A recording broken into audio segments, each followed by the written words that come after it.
I have always been fascinated by the water. I wish that I could live on a boat. I wish I could just go out to sea for 6 months and come back and tell people of what I saw. Nice. Yeah. And that's what you did, right? Yes, it is.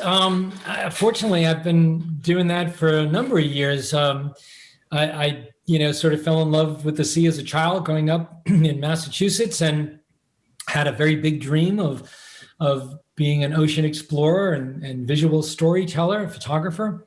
And the chances of that were pretty slim, coming from this little working class town. But yeah, now for decades, I've been able to spend time in the ocean with nature and tell stories, and especially for National Geographic and now Disney. And it's just been a wonderful blessing. The imagery on display is just, it can move. It moves me to tears. It's so beautiful. And a big part of that comes from the music as well as the imagery. And I'm wondering about that. When do you like rein in and like focus on just the ambience and like whale sound? And when do you go, okay, let's go full tilt into magistry and orchestral gravitas with just this incredible, endless blue, like an underwater horizon that no one knows about unless they go scuba diving? Yeah, that was something that was actually the biggest challenge, I would say, when I started scoring, because it's like almost wall-to-wall music, so it's constant. Music is really not central but very present, and it has to be epic, it has to be majestic, because you have to top the majesty of those animals and the nature. But you still have kind of like, step back and leave enough room for everything that's going on there. So the images, the voiceover, the sound design, the whale singing. And so it was a lot that, I had to work with.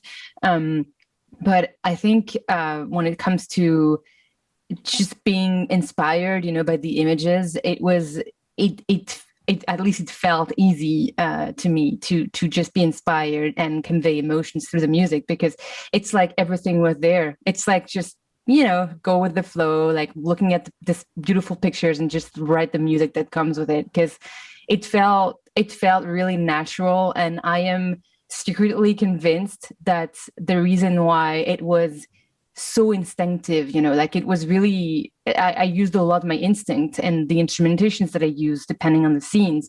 And I truly believe that it's because we're connected to these animals, and we're connected in a way to these, to this nature. And that's the reason why I've used, roles and symbols for waves, and without even noticing it, without even being aware of what I was doing. And that, I think, is because we are, wherever we like it or not, it's very connected to nature and to the animals, I think. And did you, Raphaelle, did you grow up landlocked or by the water, or like, what was your experience with, this world that we don't know about? I mean, if you include the Manche, like the sea that you have in northern France that never really go to because it's not sunny enough for people or whatever. But these like giant beaches, empty beaches that I would go every other month when I was a kid. But I would say quite the opposite, because I had hearing issues when I was a kid, and if there's one place I can't go is underwater. If I go like this amount below the surface, it really hurts my ears. So that's not something I'll probably be able to do, to my great sadness. So quite the opposite. Of course, I knew that you had hearing problems. I didn't even think of that. Sorry. Yeah, no, absolutely not. No, it's totally fine. I mean, it's just normal. It's part of me, and I mean, I can write music, so we're gonna get Raphaelle out in a custom submarine. Oh, yes. We're gonna take her down, and she's gonna create new symphonies as she looks out of the ocean life underwater. My ultimate dream. All right. there's something about these these images of you go under and you see just a pod, a family of orcas. And I live in New York City, and we see some things here and there. I mean, we had a dolphin in the East River a couple of weeks ago. Yeah. But for city people and for landlocked people, aside from seeing in the movies, it's like it doesn't seem real. It's like there's that barrier that is the surface of the water, that we don't believe what happens down there is real. I don't know. Is that how I guess related to that? Just tell me about the responsibility of having to be like an ambassador for these creatures with no voice. It's funny you say that. I actually wrote that once, that I think those of us who go into the ocean and tell stories, are really ambassadors for that part of our planet. But you make a good point. We are terrestrial centric creatures. We see our world from this land perspective. But in reality, if we look at our planet from space, when we first saw those pictures from NASA in the 1960s, or look at them today, we see, I think, two things. That we live on this beautiful blue jewel floating out in the darkness of space, but that we also very much live on a water planet. It's often been said that about 3/4 of the Earth's surface, about 72%, is ocean. And that's true. But I think an even more important statistic perhaps is that 98% of the biosphere, 98% of the livable, habitable planet where life can exist on Earth is ocean. So it really is in our best interest to explore this watery world and to protect it. So as a visual storyteller, photographer, producer, whatever, we want to go down, we want to get the science right. We want to not intrude in a hostile fashion. We want to be very careful about how we approach animals, which takes time. That's why Secrets of the Whales, the series, took 3 years, 24 location, a team of people, dedicated with their talents to bringing back the goods. But even then, there's no guarantee. I mean, there's a lot of challenges and obstacles that you inevitably run into, weather and bad visibility, or the animals don't let you close to them, or they're not there. There's just so many things you can't control.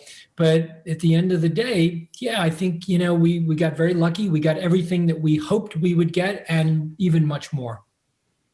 I'm a big fan of documentaries. I think they're documentaries called Jaws and Orca and Deep Blue Sea. Yeah. And I'm just wondering, in the back of your mind, there's got to be some fear, right? Like, do you ever think an orca is going to bite your leg off? Yeah, it's a really good question. I have to say that over the years that I've been doing this kind of work, I've been with some dicey animals from time to time, saltwater crocodiles, or I've done a lot of shark work over my years, maybe thousands of shark dives, and have a handful, 3 or 4 times, where I felt I had to get out of the water. It was getting a little bit too risky. For the most part, the real problems that I would encounter in the ocean are my fault. When I've been lost under polar ice, I couldn't find the exit hole, or lost off the coast of Ireland. I came up and the dive boat didn't see me, and I drifted for 2.5 hours before being picked up by a fishing boat. Those are user error. Those are my problems.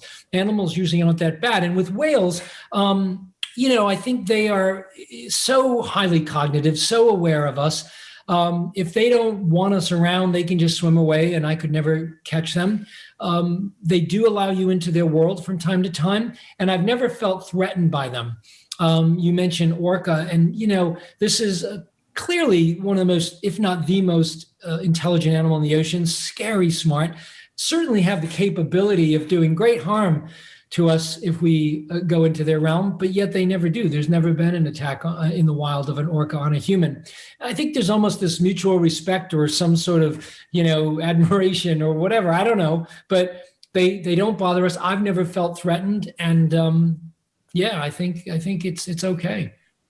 Sure. Raphaelle, tell me, when you're composing and you have all of this material, is there like a kill your darlings kind of situation where you maybe compose multiple pieces for the same scene, or you think like, I could go in this direction, I can go in this direction, and when you cut off that branch, you're like, oh, but that direction. Well, that usually happens to me on other projects, but on this one, to be honest, I have to be like, I don't. It was very flawless for some reason, and is it because again, everything was felt so instinctive, everything felt so natural and easy. I don't really know. It's just yeah, no, it really felt like I just had to be in a harmony with, the sounds that were already in there. And I think that was the biggest challenge. I don't think inspiration was like the biggest challenge. Although, yeah, it's always a little scary when you see those incredible things going on. You feel like my music is never going to be able to top that. It's just like, I'm just not going to do it. I'm just going to leave it to them because they're so beautiful on their own. My music is going to ruin this. But it felt very, very intuitive and yeah, no, I had zero inspiration issue on that show. And although it's quite often the case on other projects. Sure. I'm thinking about this one time I went to, I forget exactly what it's called, but that aquarium in San Francisco, or outside of San Francisco, the one from Star Trek 4. Monterey Bay, or I guess yeah. It was a long time ago. Yeah. But they had these little tiny crustaceans and little mantas that you could pet. Oh yeah. And I didn't. Because I was like, who am I to pet these things? They're out there, and that makes me think about, the aquariums are incredible places where you can see these amazing creatures. But I imagine that I don't know, are they cool with being there? Are you cool with having them there? Yeah, I agree with what you just said. I think that aquariums and zoos serve a very important function. And I do think that the zoos and aquariums of today, for the most part, are, vastly different than the ones of several decades ago. Many of these organizations have robust science divisions and science and conservation wings where, it's not the stuff that the public always sees, but they're doing really important research and conservation. Captive breeding programs in some cases for endangered species. So I think, we can't necessarily paint with a broad brush only because there is nuance there. I do think that, certain animals respond better, if we can say that, to captivity than others. And that the people who wouldn't get to see animals otherwise, there's a lot of people that live in cities, as you described, who don't have the privilege, the luxury of going out into the field and seeing these things, and yet they can escape for a few hours in an aquarium and kind of go into an otherworldly place with the jellyfish and the fish and so forth. So for young people, for education, I think that's great. But again, it's a matter of degrees and the captivity. For example, I did a story on just dolphin intelligence a few years ago.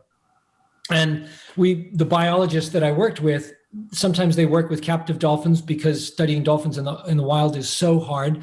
And these animals are already in captivity, so they can do that. And one of the things, I didn't think that was necessarily the coolest thing, but to have dolphins in captivity. But one of the things I was told is that it comes down to the quality of the enclosure. These are highly cognitive, sentient, social creatures. So a single dolphin in a concrete tank is terrible.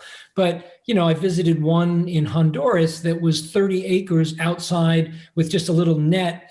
And, it was in the ocean and tides could come and go.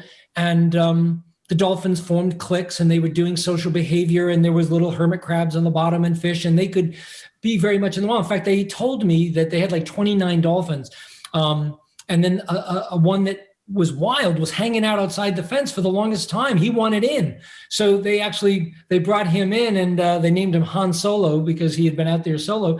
But So again, I don't want to paint the picture that, we should have animals in captivity, but I do think that everything is a matter of degrees, and that there is some nuance, and they do serve a function, but there's also limits.